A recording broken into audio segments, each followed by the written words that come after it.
Today on In the Wood Yard, we've got more splitting to do. We got a bunch of white oak back here that needs to get done. So yesterday I started on this pile. I got that much done before the lightning started hitting around me.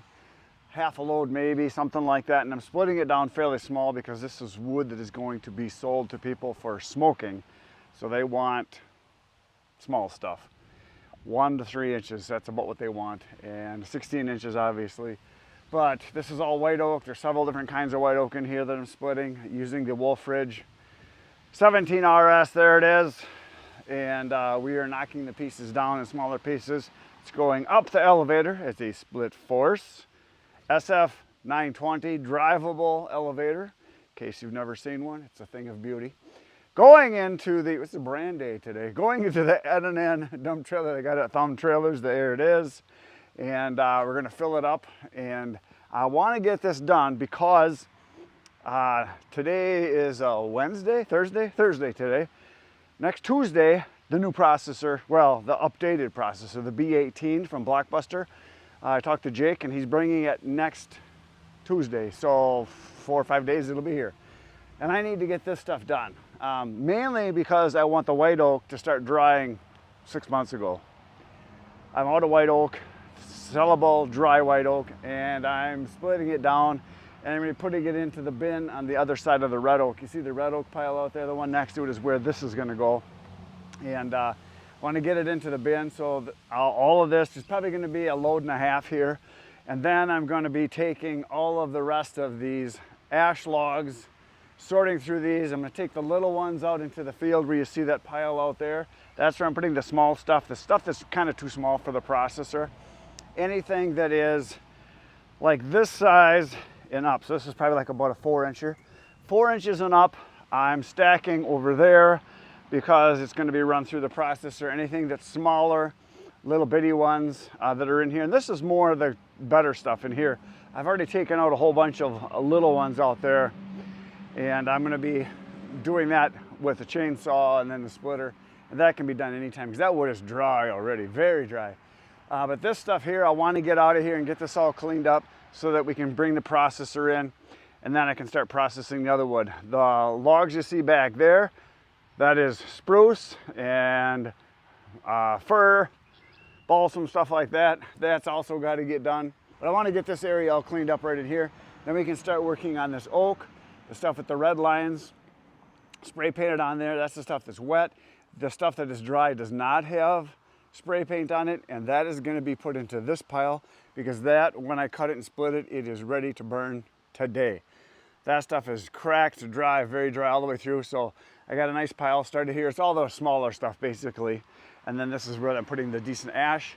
This here is also white oak, and this will also be processed down into smaller pieces. All the white oak that's got the bark on it. So basically from here all the way to about here is all white oak. And then there's some red oak up on top, and then this is a mix of stuff in here. And then of course I got all the big ash over there. We got the mixed hardwood and ash over here. So there's ash, maple, elm, box elder in these 3 piles right here, and then this pile, and there's another pile in the back you can't see. If I come around you can see it. The pile back there, that's all oak. So I've got a lot of wood to process, which is why I'm kind of excited the processor is coming back. It wasn't broke. They just updated some things on it.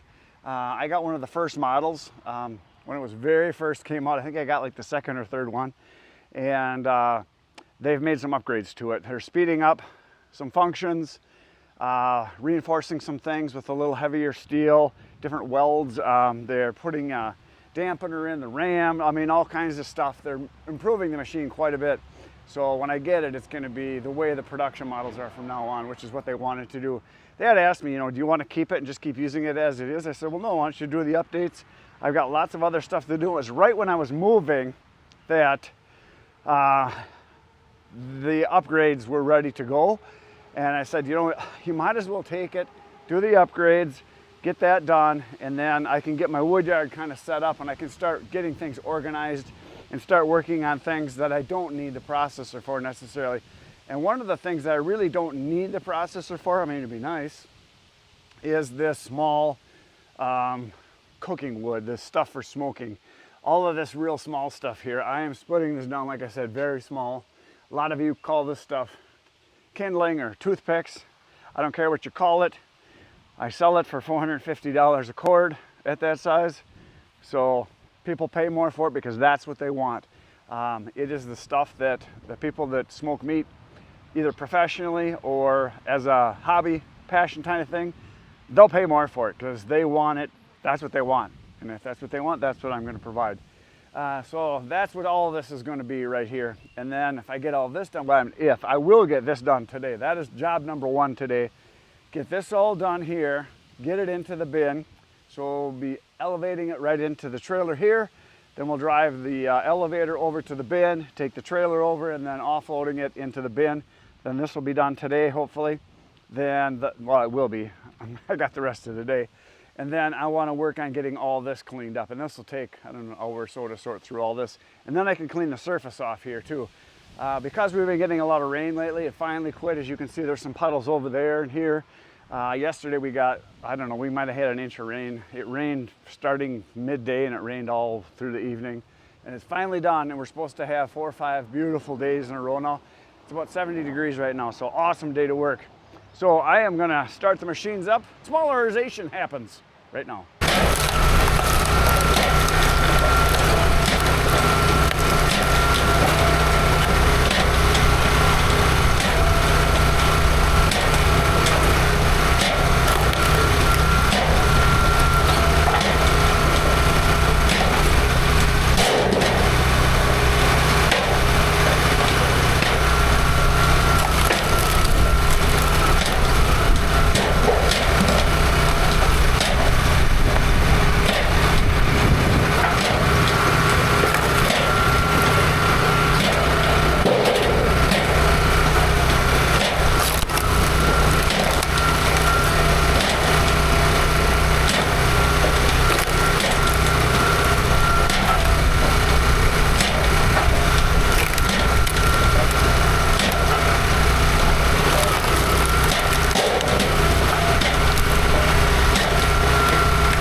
Look at that, there's a load of wood in the trailer. Got that done, and now I'm going to go back and put it into the bin. I just went back and put the bin back together because I took part of it apart to load the other bin. So now I can come in from the side. I'll show you that in just a minute, but we're gonna drive this load out, and then we're gonna drive the elevator out, and we're gonna unload it.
There's the first load. It is in the bin, and that goes very nice with the elevator. It's as fast as I can chuck. I timed it. It was 15 minutes, actually about 14 minutes to unload this. That's all it takes. But that's flying. That's chucking as fast as you can go. tipping the trailer up, all the wood comes right to you. So you literally just grab, right now it's at the highest point. So I can reach over and I can clear out a bunch of this right here. And then I tip it like you saw, probably you saw it. I know it was fast, it was in fast speed. So then the wood just comes to me and I tip it 2 more times and it just comes down. You gotta be careful not to go too high, too fast, because you don't want to bust your gate open because it'll come flying. But doing that works awesome. You can get it at waist level then, so you're working real easily. I basically stand right here and all I do is grab, toss, grab, toss. Elevator's working excellent. And you can see by the way I've got it parked that coming in from the side is ideal because that way I can go all the way to the back. And I've got it pretty much centered between the side walls here. And there's 4 pallets across, and that is about perfect. 3 would be better for drying, I think, but 4 works pretty good here. And that's 1 load, and I can easily get the same. That's 5 loads in this one. This is red oak here. That's 5 loads in there. And I've got room for sure to get more. I can get 1-ish, maybe 1.5 more loads in there if I go high enough. And that would fill this one. So I'll easily be able to get 5 loads. Each load is about 1.25 quarts. That's about what I get in here per load, because I'm going really high with it. So if there's 5 loads in there at 1.5 per load, that gives me about 8 full cords in that bin. So 1 more would give me 9 to 10-ish, somewhere in there, full cords if I really heap it up, going 5 long and 4 wide. So that's about what you can get in there. What's nice is that if I was to stack this here, 1.5 quarts, that would take me probably 1.5 hours to stack it, and that's if I had a bin made. So putting this bin together only takes, build this whole thing maybe took an hour, and then to unload this, 1 load was about 14-15 minutes.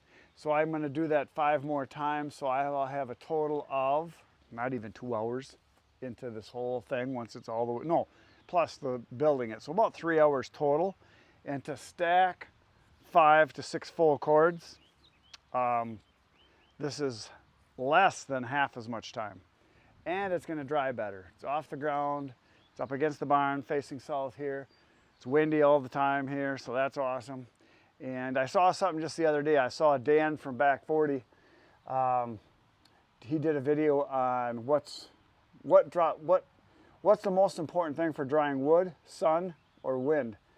And I didn't even watch the video, I just saw the title, but I saw it and I thought I better watch that and see what his conclusion was, because I believe, this is my belief, sun doesn't matter.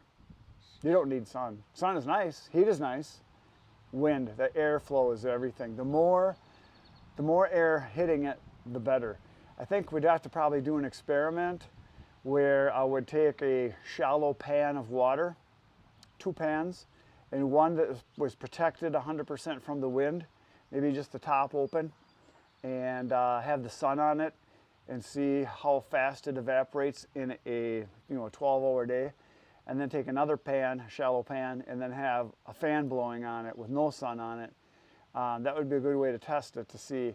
But I believe, and if you probably looked at any evaporation scientific methods, I believe, and this is just what I'm thinking, that the airflow is everything, because water evaporates off of the wood in the water.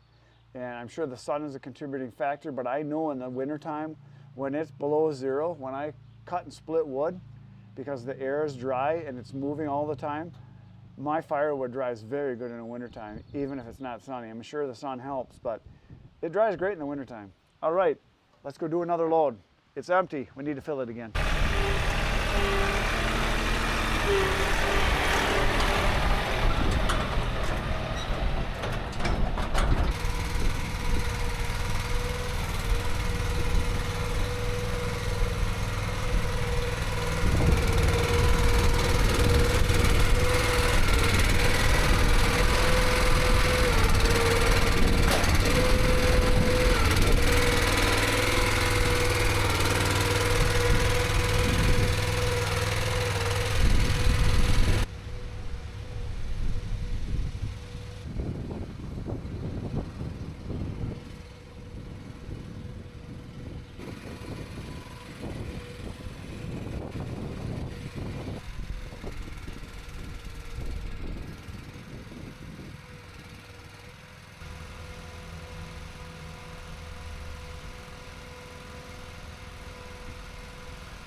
hour and a half, kind of splitting them down smaller, so a lot of resplits. I mean, a lot of big wood here that I'm going through. I did not get through it all. Look at the debris pit. Look at that. So yeah, a lot of chunks I'll throw into the discards, but then I did not get this done yet. There's probably a face cord and there's some chunks there I got to cut and some chunks that got to go into the IBC tote. But everything's working good. I got to load on. I'm not going to fit the rest of that in the trailer, so I figure I'll just go out and we'll toss it into the bin now. So load number 2. I'm getting tired. Let's go get this unloaded now.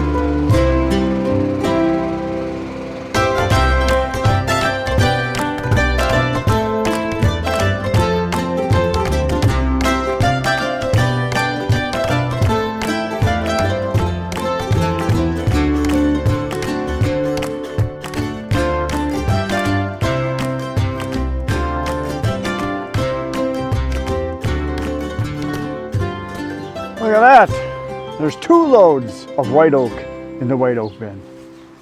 So we're getting there. I got that one unloaded, and the mountain is growing, which is good. And I'm very tired.